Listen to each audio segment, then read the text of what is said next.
Hello, I'm John Vos, Senior Lecturer Emeritus in the Department of Communication. In 1992, the UC Davis Faculty Emeriti Association established a video records project to create an archive of oral history about the Davis campus. In this academic year, 2013-14, we begin the 22nd year of interviewing emeritus faculty as well as leaders from the campus administration and staff. Through the hard work of volunteers, the Video Records Project, now co-chaired by Bill Breidenbach and Alex McKella, has continued providing an important history of both the UC Davis campus and its people. This interview is with James D. MacDonald, Professor Emeritus of Plant Pathology and Executive Associate Dean Emeritus of the College of Agriculture and Environmental Science. Professor MacDonald came to UC Davis as an undergraduate student in 1969, and he received his BS, MS, and PhD degrees in plant pathology on this campus. He joined the plant pathology faculty in 1978, where his research focused on Phytophthora root rots, soil microbiology, and the role of environmental stress in diseases of nursery crops and ornamentals. He has held a number of administrative positions, including Chair of Plant Pathology and Executive Associate Dean of the College. He was active outside the university as well, serving as the president of the American Phytopathological Society, and he's received that society's Distinguished Service Award. Professor MacDonald is interviewed by his friend and colleague David Rizzo, Professor and Chair of Plant Pathology. Morning, Jim. Good morning, Dave. Looking forward to chatting with you about your career here at UC Davis, but let's start with something a little more personal, your quick biography of Jim MacDonald. Yeah. Well, I was born in Portland, Oregon, and my father was in the Navy. He was a pilot in the Navy, career officer, and so I was raised a little bit of everywhere. We lived, southern states and overseas, Philippines and Guam, and so got around quite a lot. But he finally finished his service living in Falls Church, Virginia, when he was working attached to the Pentagon, and he retired in '63. And we moved out to California in 1963. Initially up into the Red Bluff area where we had some family, but then he got a job in Vallejo working with Siren Harms construction company, do highway construction stuff. And so we had a place in Vallejo for about a year, and that turned out to be a very eventful year for me because, for one thing, I was a sophomore in high school. I took a biology class that I really liked from a teacher named Mrs. Seema. Still remember her. It was a really good class. And the other thing that was significant about that stay was I took second year of Spanish, and in the Spanish 2 class I met a girl named Judy Gutierrez, and we wound up ultimately getting married, about 4 years later. So that year in Vallejo sort of changed my life in a lot of ways. So with that, we ultimately moved into Fairfield, and I finally graduated from Armio High School there in Fairfield. And my dad had a construction company there, and that was actually my first exposure to the Davis campus, was through my dad's construction company. This was the summer of 1965, and he had won the bid to put in the bike paths around the Tesoro dorms. They were putting up, the Tesoro dorms were just being constructed, and he put all the bike paths in there, his company did. And my job was, one summer, was to be up there on a fire hose, hosing down the dust while they were grading, to keep the dust down. But that was the first time I had come to the campus. And at one point, we got in the car and drove all through campus. Back in those days, it was completely open to traffic, and we drove all through. And I do remember seeing Hunt Hall sticking out in my mind, and a few other buildings. But they had lots of bikes back then too? They did, but it wasn't nearly like it. I mean, back then, the campus was probably about maybe 12,000 students, so it wasn't nearly what it is now. But it was left an impression on me. You know, when I graduated from high school in 1966, I made a weak attempt at going to college. It didn't stick. I really didn't know what I wanted to do. I thought I wanted to be an engineer, like my father. I liked mechanical stuff and think of mechanical engineering. But I decided that that really wasn't what I wanted to do. And so I just kind of stopped out of school and started looking for jobs. And I found a job. I was living in Sacramento at the time. I found a job at Dell's Fix-It Shop, which is a bicycle lawnmower repair shop in town. Old timers in Davis might remember that. But it was over there on 4th Street where Ace Lumber now has all their pet food supplies and stuff. That was, at that time, it was the bicycle shop and lawnmower repair shop. And my employer, Dell Montgomery, who had retired from the university, he'd worked in Roadhouse Hall in the creamery, said that he wanted me to move to Davis because he didn't trust me to make this commute. You know, back in those days, your employer could tell you where to live, and you just did it. You know, you didn't think anything. You didn't sue him. So I moved to Davis, got a little apartment over on Olive Drive, and lived there for a while. Judy, my girlfriend at that time, was working in Vallejo at the Mare Island Naval Shipyard, and she had a little studio apartment down there.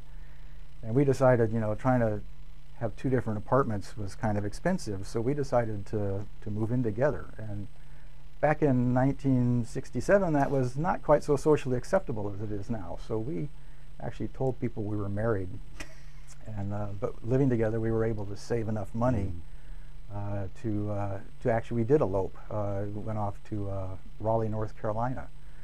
Back in those days, we bought youth fares on the airline. They had half price tickets for youth.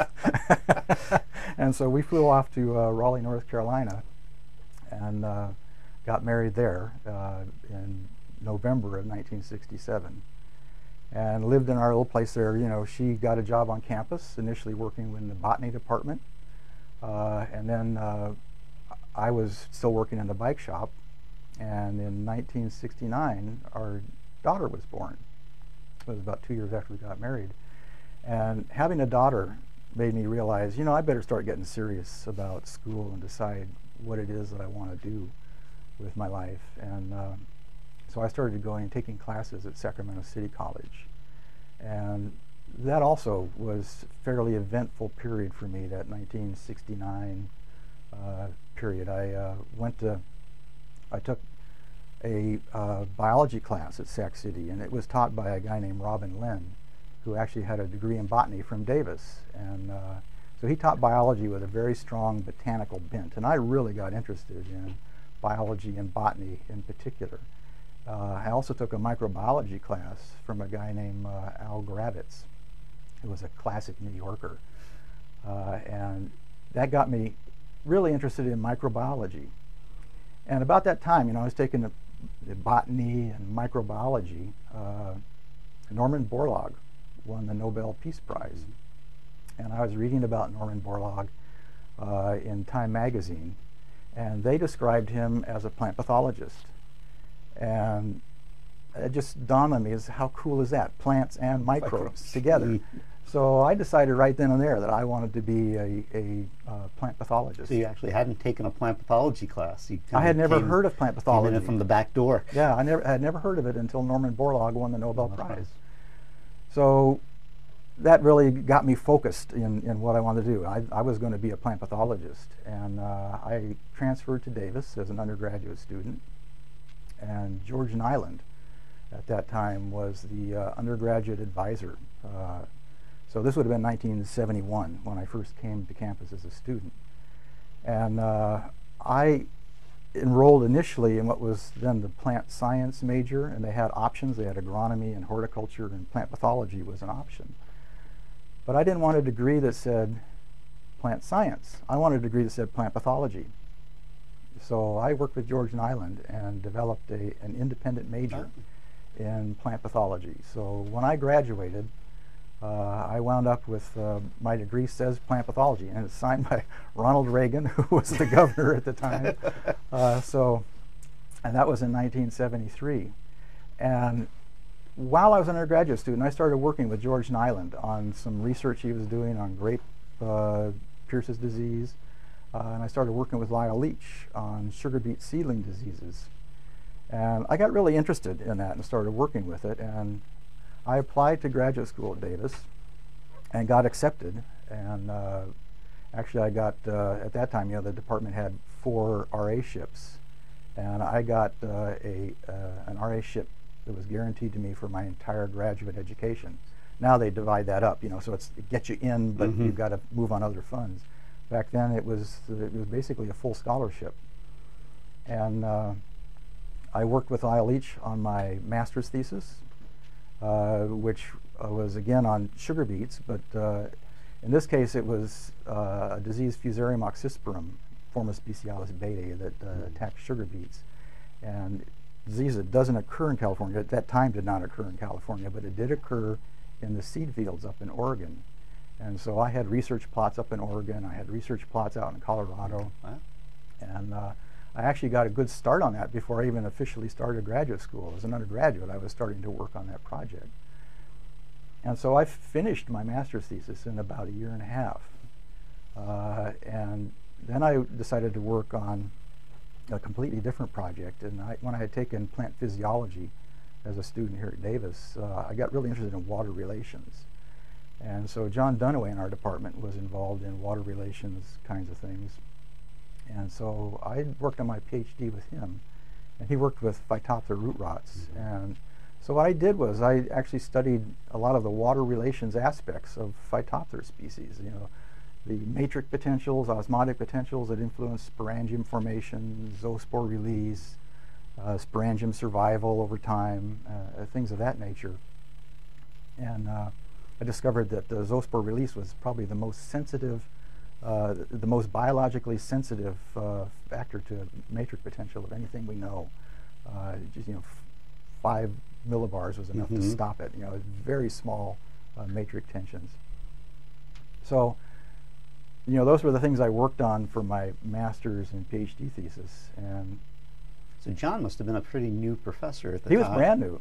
Actually, I've been interested in working with a brand new professor. Yeah, but I like to think that the papers I cranked out on my PhD thesis helped him get tenure. Because yeah, he was brand new, and but he had a lot of new ideas. It was kind of fun, and it was it was kind of a sense of adventure to be involved in that. So that was it was a pretty exciting time. And kind of toward the end of my PhD, when I was working toward the end, it was spring of 1977, and at that time, the department came up with a new position they were offering, and it was to be somebody to work on diseases of ornamental crops, and it was a split appointment with the Department of Environmental Horticulture. And I didn't pay much attention to it, quite honestly, when it came out. But one day, Erna Thompson, who was the MSO in the department, stuck a copy of this position description in my student mailbox with a little note on the bottom that says, "I think you should apply for this position." And that got me thinking about it, and I decided I would. So I applied. Ray Grogan was the chair of the search committee.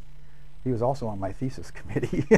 So there was I felt a little conflicted about that, but I applied for that. I also applied for a position at Berkeley, and one that was out at Kansas State University, and another one at University of Nebraska at Lincoln. And I was asked to interview for all of those positions. Back then it was really common. Finish graduate school and go right into a faculty position. That would not happen today. It doesn't happen today. No. But back then it was really very common. And so I had 4 interviews. The Davis position was actually a little bit ahead, calendar-wise, than the others. And I interviewed, and after the faculty met and decided what they wanted to do, I was offered the job before the other interviews actually came up. And I knew between Davis and Berkeley that I wanted to be at Davis. And so I withdrew from the Berkeley position. But I still felt like I should go look at Kansas and Nebraska because, I'd been at Davis, got my degree at Davis, and there's sort of a, academic stigma attached to being, you know, a faculty member at the place where you got your degree. And I thought I really should go look at these other schools. And so I went out to interview Manhattan, Kansas, and then we rented a car and drove up to Lincoln, Nebraska. And you know, the interview at Manhattan went fine. You know, I enjoyed it. It was kind of funny to go see the teaching lab in which Lyle Leach got his undergraduate degree, because that goes back quite a ways. Mm-hmm. But the thing that struck me was I was driving from Manhattan, Kansas to Lincoln, Nebraska, and it was wheat fields, sorghum fields, maybe corn, wheat, sorghum, maybe corn, wheat, you know. I had this weird sensation like I was living on Guam again.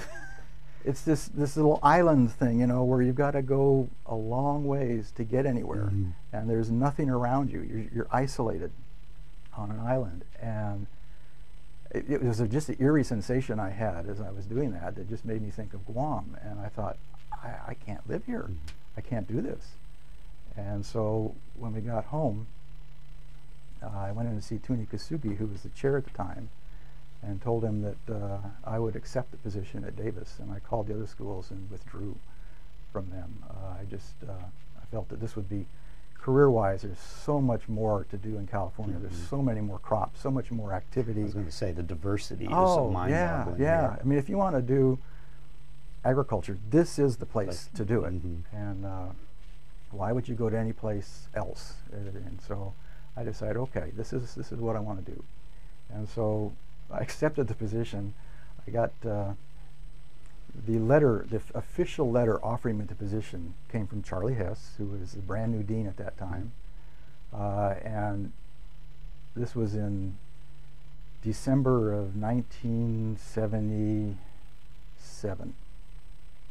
And it was dated like December 27th, I think it was, something like that. And of course I had accepted the position, and my position was to start on January 1. So I moved. There were no removable expenses for me. You know, I was a cheap date for the campus because I just took a lab cart and I went into the grad file where I had my little desk and I put all my books and stuff on there, and I wheeled that upstairs to what was to be my faculty office, and I offloaded it and I was moved. So it was moving expenses. Not much moving expenses, but I vividly remember sitting in that big empty office, and my lab was totally empty. It was so empty that the custodian had actually polished the floor. And so I had this squeaky clean empty laboratory and an empty office. And in those days, you know, startup money, I had $2,500 of startup money. And I needed a growth chamber, and it was about $5,000. And Kusugi said he'd buy half of it if I could find money for the other half. That was my startup package. So I went to some people in the nursery industry, and they came up with the other half. So I was able to get a growth chamber. But this sort of intimidation of starting off with absolutely nothing. And you know, nowadays faculty, you know, we're very careful to make sure they have everything they need to get started. But back then, it was a different world. And it was partly because the sort of the history of the experiment station and the funds for the experiment station, a lot of those funds were tied up in career staff. And so the faculty members who had been around for a long time, you know, George Nyland and Joe Gowa and others, all had the career staff locked up working for them. You know, Joe Gowa had like 3 career staff people, you know, paid on state funds for him. Nyland had 2. And there were no funds for new faculty like me or Dave Gilchrist or Marianne Saul, who had been hired at the time. And Kasugi was, I think, just mortified by, you know, this situation. And so he instituted a process that basically dismantled that the support structure in the system to make it on an equivalent amount per FTE in the department, so that everybody got their fair share of that support. And of course, you know, some of the people who had all this tied up for a long time were not happy with that, but you know, that's just the way it goes. That's the way it goes. And so they survived, but it really changed things. And that's actually a model that was ultimately followed at the college level.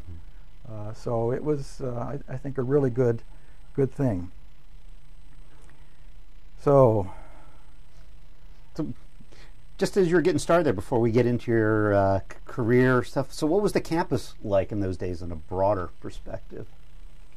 You know, it was half the size it is now. I mean, it was truly, when I came in originally came to Davis in 1967, I think there were 18 to 19,000 people in Davis as a town, and the student population was maybe 12 to maybe 14,000 at the most. It was a very small town. I lived as an undergraduate student in Barthel's Trailer Park, which is in South Davis. And back then, if you go across the overpass, the Richards Boulevard overpass, there was Barthel's Trailer Park, and then there was nothing between there and Mace Boulevard. It was all tomato fields.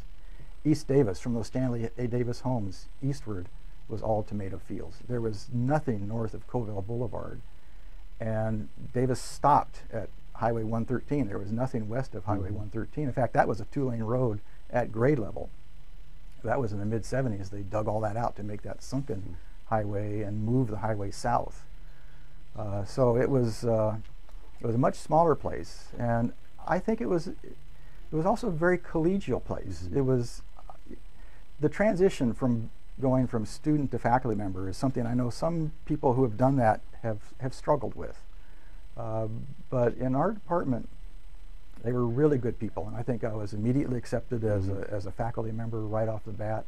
And I certainly didn't let anything get in my way in terms of how I interacted with people. So the collegiality of the campus, the smallness of the campus and there were a lot more animals on campus. Oh gosh, yes, yeah. The hog barns used to be right here on campus. You know, and there were, there was still old barracks buildings there. You know where the tennis courts are now. There were 3 big, long green barracks buildings that were there, left over from when Davis had been taken over during World War II as a communications station.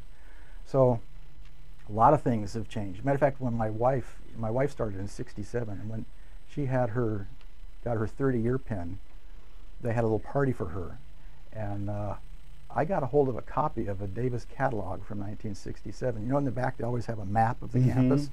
This is a tiny little map. I blew that up on a piece of paper, and then I started adding with red pen all the buildings that have been added since then. And I was stunned. I mean, it happens slowly. It kind of creeps up on you. But when you step back and do that, it's amazing how the place has changed. So, all right, let's talk plant pathology. I know one thing we'd love to do over the years is teach. Yes. Yeah, when I started, I was to take over Plant Pathology 125, which was diagnosis and control of plant diseases. It's a class that had been taught by George Nyland, and I actually took it as an undergraduate student from George Nyland. Not too many years before you. That's right, yes. And when I took it, there were a lot of things I thought could be done better in the class, and so that was my chance. And I really kind of re-engineered it and made it very student-centered. Developed that they had to have projects, disease identification. And back in those days, disease diagnosis was very much culture-oriented. You know, you had to culture organisms, look at them in the microscope, figure out what the fungi were or the bacteria, and run some tests to identify them. So it was a class where they did a lot of culture work, learned how to use the books for identification, the keys to the fungi, and it was a lot of fun.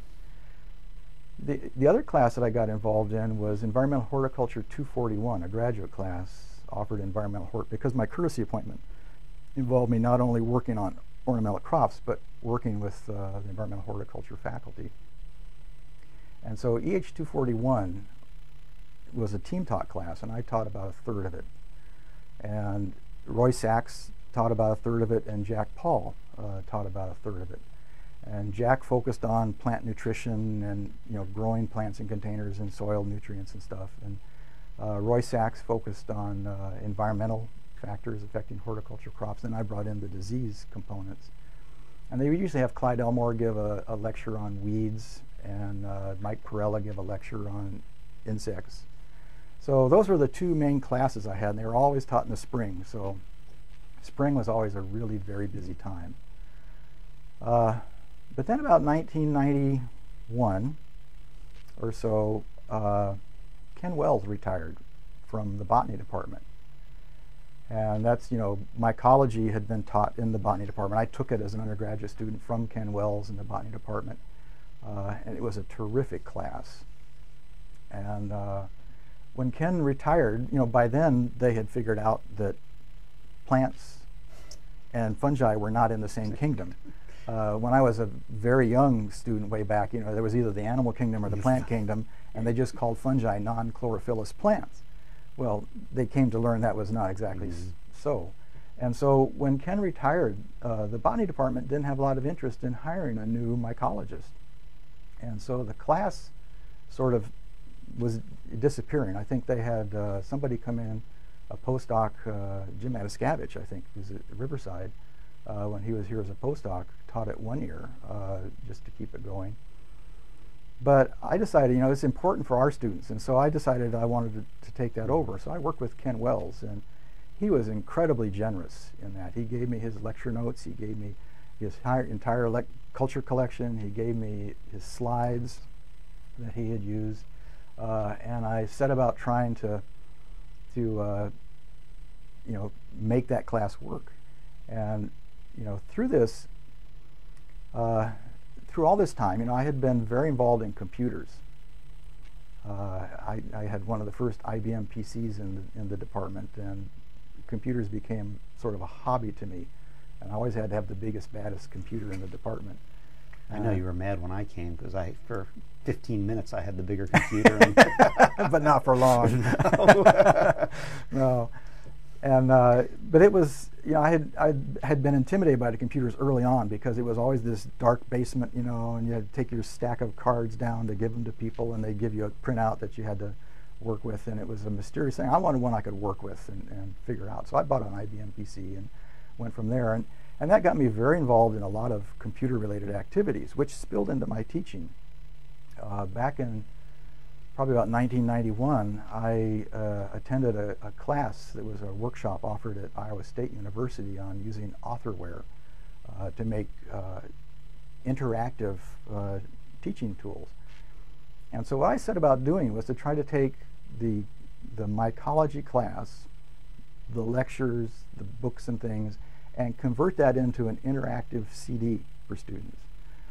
And I don't think we ever really had an assigned text for that class since I've taught it. When Ken Wells taught it, there was always, you had Webster's book or Alexopoulos' book. From the time I taught it on, we never had a book that students had to buy. What I did was on this authorware, a CD, and I would burn CDs for the students so they could have it at home. I would install it on the student computer lab up in our department, largely to try and get students, undergraduate students, interacting, mixing with our faculty, because I thought that was an important thing to do. So I got very involved in trying to make these sort of interactive teaching tools for the students, and that worked really well. I thought that was a lot of fun, and that ultimately spilled over into a lot of other things that I did through APS. So those were the teaching activities that I was involved in. In my research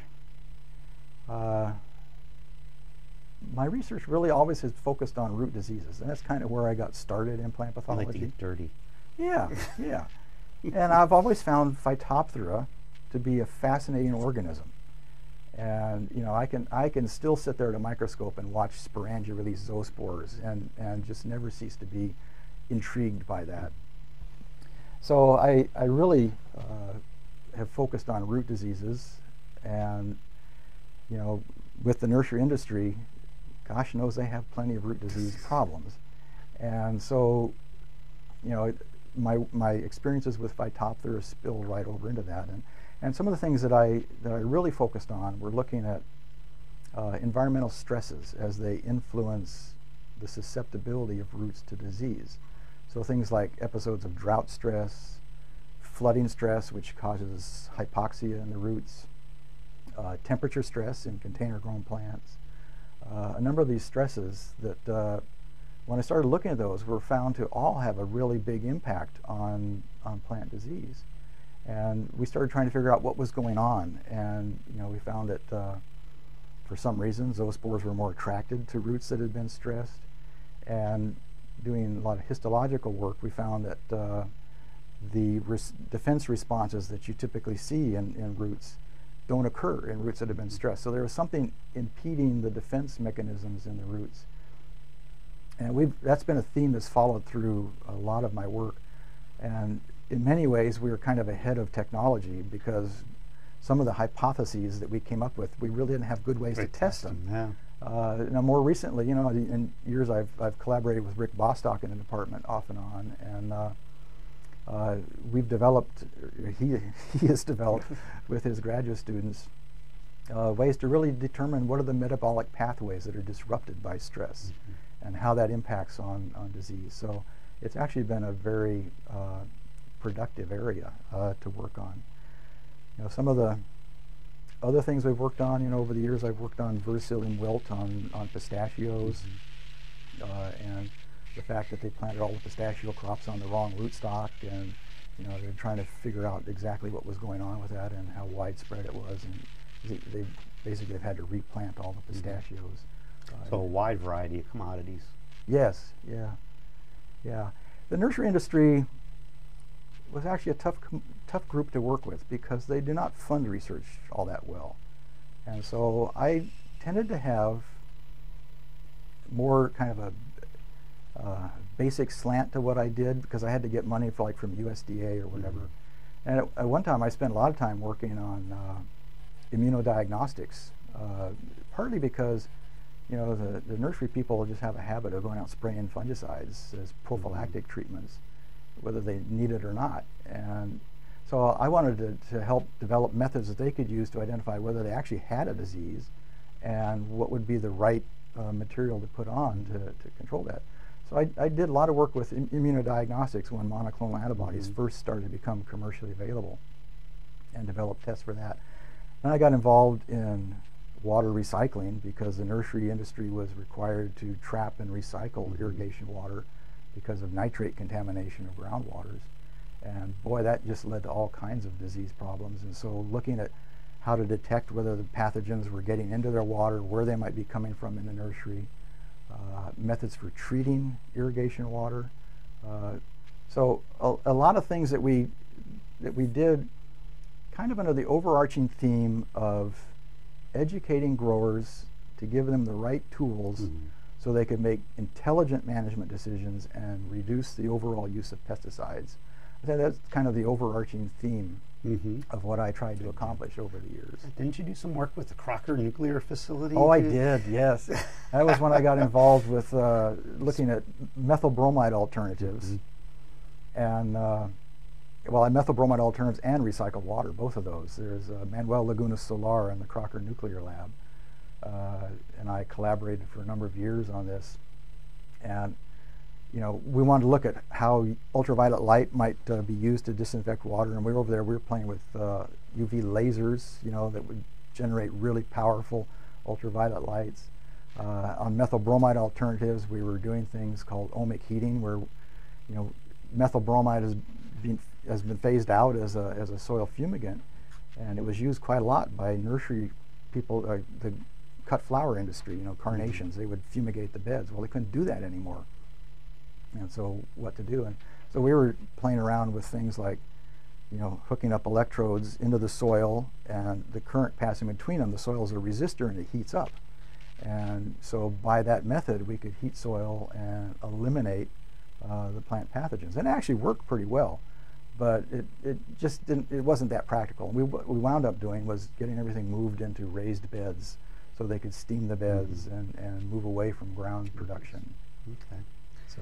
Well, I know you've always had a big commitment to the profession of plant pathology, working with plant pathology societies. Want to talk a little bit about that? Yeah, well, that again started with my work with computers and electronic communication things. And back when this would have been about 1993, I think it was, I had just come off of a 3-year term as an associate editor for the journal Plant Disease.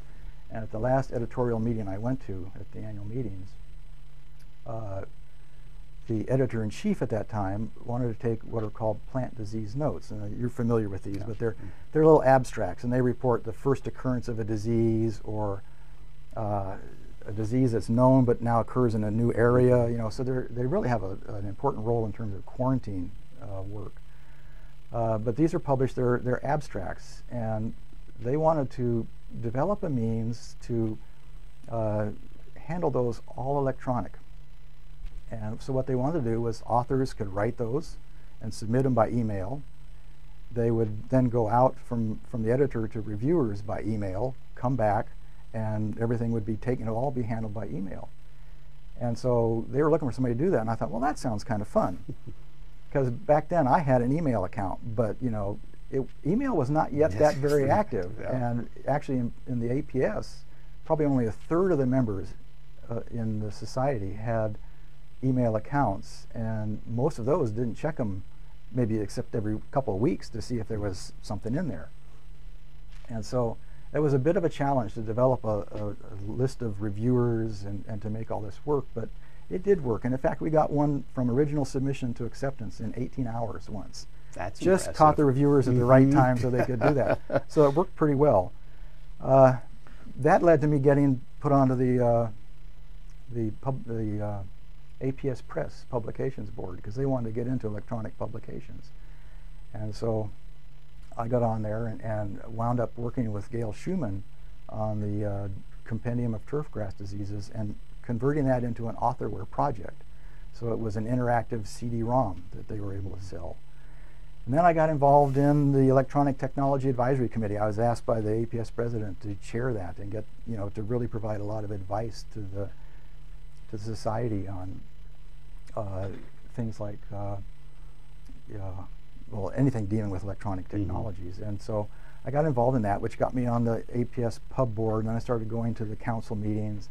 And you know, I got so involved in all these sort of electronic communications things that by around the year 2000, I had my fingers in lots of pies, and I wound up being asked to run for vice president of APS in 2002, and was elected.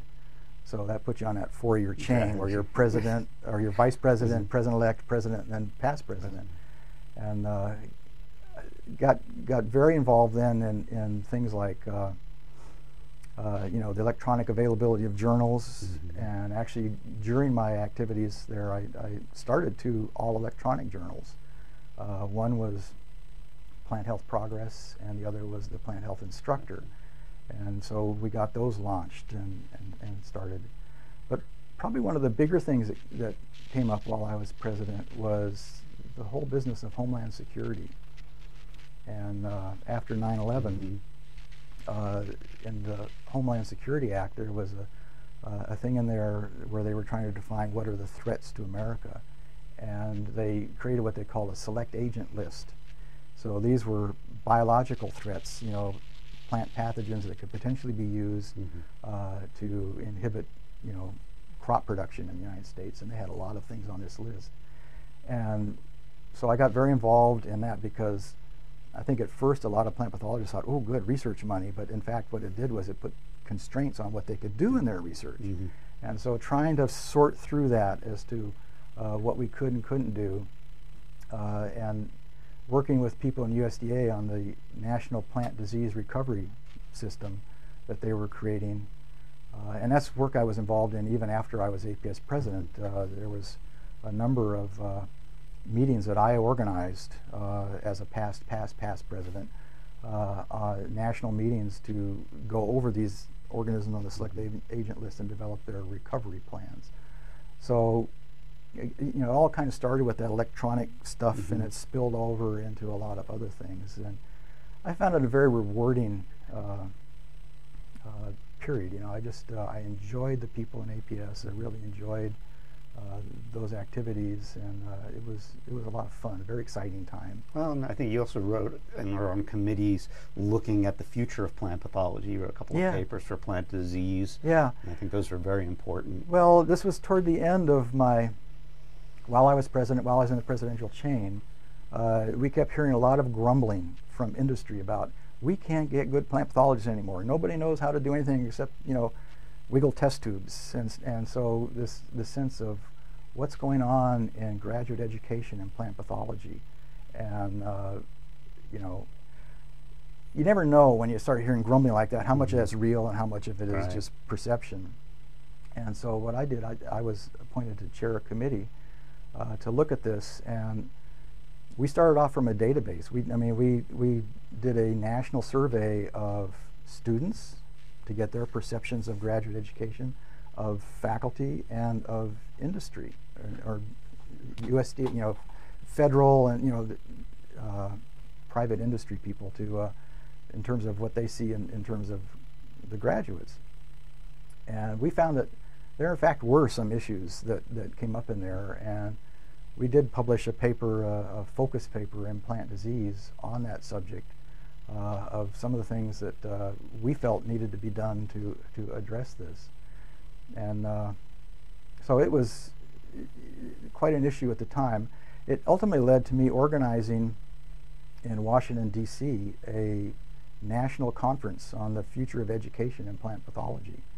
And we had people from USDA, from industry, educators from around the country, and industry people, and came together and really kind of laid out sort of a blueprint. And that whole education initiative has actually still been active in APS. It has carried on for a number of years since I've kind of dropped out of the picture. So it was kind of gratifying to see that really get some legs under it, and you know, people trying to address that. And of course, in our own department, graduate education is a perpetual topic of discussion. So it's something that I don't know if we've ever hit the sweet spot, and the sweet spot keeps changing. You know, it's technology changes, but I still go back to that paper as guidance for direction. So 1995, you moved to the dark side, became a department chair. I did. Not that I wanted to. Actually, you know, when John Dunaway stepped down as chair in 1993, there were a lot of people who were pushing me to become department chair, but Jim Roy was jumping up with his hand up in the air, and you know, I said, "Well, take him." I was not anxious to become a department chair, but after 2 years, he took a position in Florida and left. So the issue came up again, and this time, I got leaned on pretty hard by a lot of faculty in the department. So I consented to do it, and I'll never forget the first. I was July 1 of 1995, and I was sitting there in my office, and John Dunaway came strolling in and said, "Well, how's it going?" You know, I said, "Well, you know, if this is what being a chair is like, it's okay." I was just sitting there in my office minding my own business. But about that time, Ken Farrell, who was the vice president for Ag and Natural Resources down in Oakland, had decided that, you know, we had been through this big budget crunch in the early 90s that led to a lot of VIRUPs and people leaving the university, and that had decimated programs on the campuses. And so he decided that he wanted to realign the experiment station, and he wanted to move the pathology and entomology and nutrition programs from Berkeley to Davis and Riverside. Well, as you can imagine, that didn't go over very well at Berkeley, and so there was quite a lot of angst that came out of that. But that first week I was chair, over that 4th of July weekend, it all kind of broke open because the dean at Berkeley said that any faculty members who want to go to Davis have to sign this list, put their name on a list. And it was an irrevocable step on their part to do that. Well, the whole thing was done over the 4th of July weekend, I think, because communication was, you know, everybody's on vacation. And so I think it was done to kind of off-foot people. And but, you know, working through that, Tom Gordon and Lynn Epstein had both indicated that they would like to make that move. And ultimately, they were the only positions that moved. But working through that process, you know, with the dean of Berkeley, who was very territorial, was not an easy thing to do. But we did finally get them here, although Lynn came much later than Tom because we didn't have lab space to put her in, and it took a long time to get Robbins Hall set up so that we have access to do that. So that was, you know, probably the first big thing that broke. But from then, you know, the thing I was most dedicated to was trying to address the space issues in our department, because Hutchison Hall was just a decrepit place. and really needed some upgrading. And I actually started that when Jim Marois was chair in 1994, I think it was. And as you know, it took 10 years before that really was finally resolved. You know, it just, things move like glaciers when it comes to... Much appreciated, because I was the first renovation. Yes, the room we were going to put you in was just horrible for a new faculty member. But I did manage to get funds to renovate that, and then ultimately I and then Rick Bostock, who followed me, managed to get a lot of renovations done in Hutchison Hall, so it's a much better space than it was at the time. But the other thing that that came up after I'd been chair for about 3 years, I was asked to chair a committee by Dean Schneemann, which was called the SCAS, Strategic Committee for Academic and Strategic Planning, I think, something like that, a steering committee for academic and strategic planning. And the role of that committee, she had proposed some changes in the college, fairly significant, you know, because Dean Kinsella had organized the college into 4 divisions, and she wanted to make those divisions stronger divisions with, you know, associate deans that had more authority. They were going to be called divisional deans. And there was a lot of angst about that, and so she put me in charge of a committee to examine that. And then at the same time, Bob Gray, who was the provost, was calling for, this was in 1998, was calling for new academic plans from all of the colleges. And so Dean Schneemann also charged our committee to develop a new academic plan for the college. And so we got involved, you know, town halls and meetings with chairs and a lot of activity. And this is again where my computer stuff came in, because there's always a lot of rumor and mistrust over things like this. So I had a web page that I created, and I put everything up. So I just inundated people with information. That all became really kind of controversial at the time when Dean Schneemann announced that she was going to step down as dean, and they were going to search for a new dean. Had a lot of faculty says, oh, we got to stop. You know, we got to let the new dean do the academic plan. And my argument was, it's not the role of the new dean to figure out what we're going to do. It's the role of the faculty to figure out what we want the new dean to help us do. And that argument ultimately did win out. And so we went ahead and worked on that. I was actually on the search committee for the new dean, and you know, quite a field of candidates. I mean, they must have had about 60 or 70 applications, and we winnowed it down to about a long list of 10. And then ultimately they interviewed 4 people. One was a local person, Mike Perella, and then Neil Van Alphen, and then a couple of others. Neil was the one that they ultimately recruited to be dean. And my activities on the SCASP and working outside my department but across the whole college, and working with the chairs and gaining their trust in this academic planning thing, and then helping to author this academic plan that was going to be initiated. All that activity sort of provoked me to apply to be the executive associate dean as Neil started trying to put his new administration together. So I did apply and was asked to be the executive associate dean, which started in September of '99. And I served in that role through the end of August in 2012. So it was 13 years I was in that role as executive associate dean. And it was always exciting. Sometimes it was fun exciting, sometimes it was depressing exciting. You know, to start off with, right there at the turn of the decade, there was a lot of growth on campus, and so the opportunity to start, you know, launching our academic plan and doing recruiting and stuff was a really fun time. But then about 2002, the dot-com crash came, and that just took the bottom out. I mean, the experiment station went immediately to a 20–25% budget cut. Cooperative Extension had a very similar cut in their budget. And so then we were in sort of crisis mode about trying to establish, you know, how do we make this work? Because it's a huge, most of the budget is in salaries, and these are tenured people. So, you know, how do you make this work? And there was going to be no VRIPs this time. So I was put in charge of a committee to lay out principles for establishing the priorities for the college, and how are we going to decide what we're going to keep and what we're going to let just evaporate away. And again, working with all the department chairs, that was a fairly challenging thing, but and it led to things like the decision to give away the design program that was in our college forever to letters and sciences. So that moved out of our college. You know, we kind of went down a list of what things we could let go. Because when it was all said and done, between that cut and the cut that we went through again in 2008 or so, we have 25% fewer faculty in the college now than we had when I started. And so managing that and still keeping UC Davis as the #1, it's not easy. Yeah. And well, you did a great job. This is still are.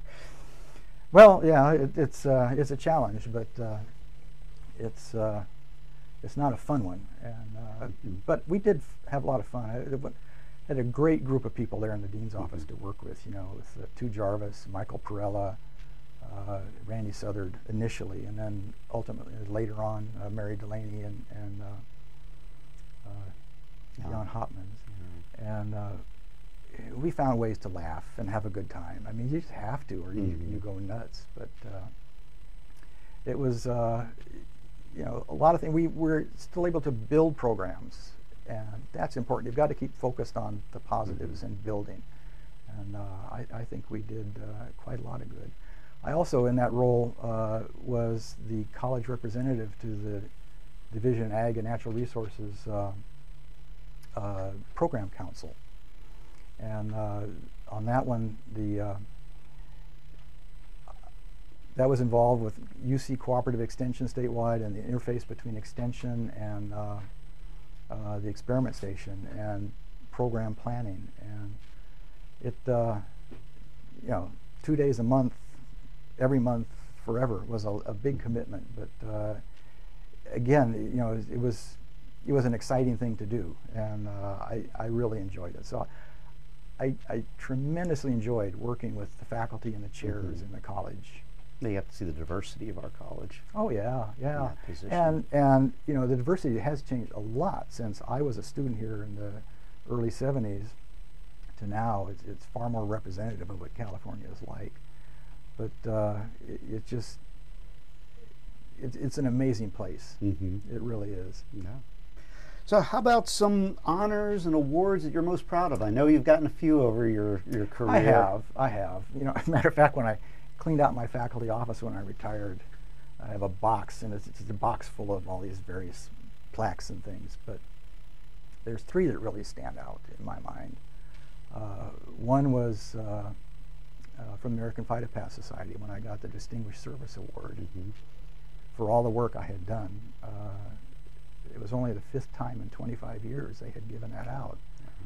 So that was special. The other one that I got, I didn't even know about it until almost a year later, but it was a plaque from the chairs, so that after I had retired, stepped down from Executive Associate Dean, at the next chairs meeting, they had these plaques, a plaque for me and one for Neil, thanking me for all my hard effort. You know, so it was a chair, a plaque from the department chairs, thanking me for that work, and that was nice. And then last year, the College Award of Distinction was also a very special kind of a thing. I told Mary Delaney that she sort of bushwhacked me on that, because, you know, when I retired, I wanted no retirement party, no speeches. I don't want speeches. I don't want any of that stuff. And so came in through the back door. Came in through the back door. There's a ward I had to go up and give a speech. And we're no less. So she found a way to get at me. But those are the 3 over the years that I would probably keep, you know, keep on into the future. Yeah. Well, you know, I mean, over the time we've talked, you know, you've talked about how Davis has changed. I mean, what are the biggest changes you've seen, and where Davis, either the community or the campus, is going? You know, it changes all the time. This is a place that really shapes people, and it shapes itself. But probably what I see is, you know, when I came, and I mentioned this earlier, it was a small, very collegial place. Over the years, it's become much larger. It's become more segmented, I think, and it's become more internally competitive. And I think the new budget model really does a lot to that, because now it's you get to keep the resources you generate through teaching or research or whatever. And so the sort of, you know, all for one, one for all kind of thing has really kind of fading away. And it's, you know, what am I going to get out of this mentality that has kind of taken over? And I see that as a kind of a corrosive element in terms of what made Davis so famous. The other thing that I've always been a little frustrated by, I guess, is you know, every chancellor feels like they have to up the rankings, you know, so that they can stand back and say, this is what I accomplished. And the ranking systems are schemes. And some of the things that matter in those schemes are the number of National Academy members you have, and, you know, whether you have Nobel laureates and stuff. And so the effort to deliberately go out and recruit show horses is something that I see as not a healthy thing. So you have regular faculty do all the work, and you have a bunch of show horses that are there just for rankings. And it's different than it was. And so I think, you know, between the budget model and the rankings games, I think it will take very good leadership in the future to manage those kinds of forces so that Davis stays what it has been. I mean, it became very famous long before all this other stuff. So that's, I see, as the biggest challenge that the campus faces. Okay. So what are you doing now? I'm having fun. Yeah, it's wife and I have been traveling, you know. I know Judy was pushing you to retire long before you actually did. She retired about 4 years before me, and made it clear I was cramping her style. So we've done a lot of traveling. You know, we did traveling associated with meetings before. You know, there'd be a meeting someplace, we'd go and we'd stay a couple extra days or something. But you know, it's still, there's a meeting, you know, and it's just not the same. So now we travel to travel, and so we've been to Machu Picchu last year, which is something I've wanted to do ever since I heard about Machu Picchu. I went to Tahiti a year ago. You went around the Horn. I did. We sailed around the Horn. In the last couple of years, you know, we've done some cruises. We have visited probably most of the countries in Central and South America all the way around, and it's been fun. I've really enjoyed that. So a lot of travel. We're both getting back into our hobbies. You know, she's a quilter, so she has her room she's up in. I'm a woodworker, so I have my shop that I'm in, and it actually helps us because we see each other at lunchtime, you know, kind of like we used to do, and it's been, I have really enjoyed it. You know, Davis is a place that changes lives. It's an amazing place. Changed my life. I thoroughly enjoyed all my years with the faculty and the department chairs and the activity I was involved in, but I also don't miss it much, you know. And I think it comes back to my upbringing as a kid in the Navy, where, you know, you're always moving. You close this book and you go open a new one, and you know, so you just kind of, that's how I'm raised. You know, I don't have any problem turning that page and moving on, and so I really have turned that page, and I've enjoyed it.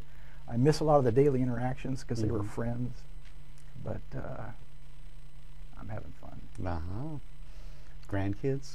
Yes, grandkids are in town, and so now I get to go to Little League games again on the same fields that I used to coach my son when he was in Little League. So it's we actually watched the two boys, a couple of adopted grandsons. We watch them a couple of days a week when they get out of school, and so they come over to the house, and I've done little woodworking projects with them and stuff, and it's a lot of fun. It's a lot of fun. Grandkids are great, and to have them close is keep you young. Yeah, they do. They do. Keep you very busy. So any last kind of broad thoughts on your time here in Davis as a faculty member, your colleagues? Just that it was a great ride. Mm-hmm. It was a great ride, but I'm glad to be off it. So yeah. Yeah, no, I think we miss you in the department. I miss you. You know, we had a great time teaching together. Still get for around. many years. Still get around. I still have to decide what I'm going to do this fall. If I'm going to be another overpaid, unpaid, overqualified TA for class again. And I think the best part of that class is the cooking. Are you still cooking? I'm still cooking. Yes.